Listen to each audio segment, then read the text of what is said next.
স্লাইসটা সেটা আমরা গ্রেড করে অরিজিনাল লেবুর লেবু আছে যেটা আছে সেটা দেওয়া আছে। এটা কয় পাউন্ড আছে এখানে? এটাও 2 পাউন্ড আছে। 2 পাউন্ড। এটা কয়টা স্লাইস হবে? এটাও 8টা স্লাইস হবে। 8টা স্লাইস। এটাও 8টা স্লাইস। পার স্লাইস কত দাম পড়ছে? 100 টাকা। আচ্ছা 100 টাকা।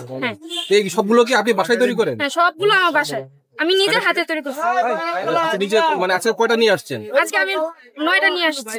কয়টা পর্যন্ত কাজ করতে হয়েছে? আপনি মানে কয়টা পর্যন্ত কাজ করছেন এটা?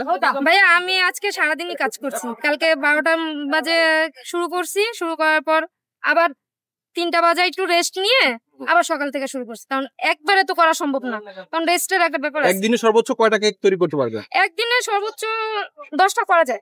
10টা? রেস্ট নিয়ে করা যায়। মানে আপনি যদি একা তৈরি করেন, যদি কেউ হেল্প করে তাহলে পসিবল, তার চেয়েও বেশি পসিবল, আরো বেশি পসিবল। কয়টা পসিবল যদি আরেকজন হেল্পিং হ্যান্ড থাকে? যদি থাকে তাহলে ধরেন 15টা কি 14টা। এর বেশি হবে না? এর বেশি করা সম্ভব না, কারণ একটা শরীরের উপরে একটা ছানির একটা ইয়ে আছে, কারণ যদি রেস্ট না নেই তাহলে তো পসিবল না কিছু করার। আর এটি হচ্ছে চকলেট, উপরে চকলেট। এটি হচ্ছে এই যে মানে স্টার দেখা যাচ্ছে, এটি চকলেট। চকলেট।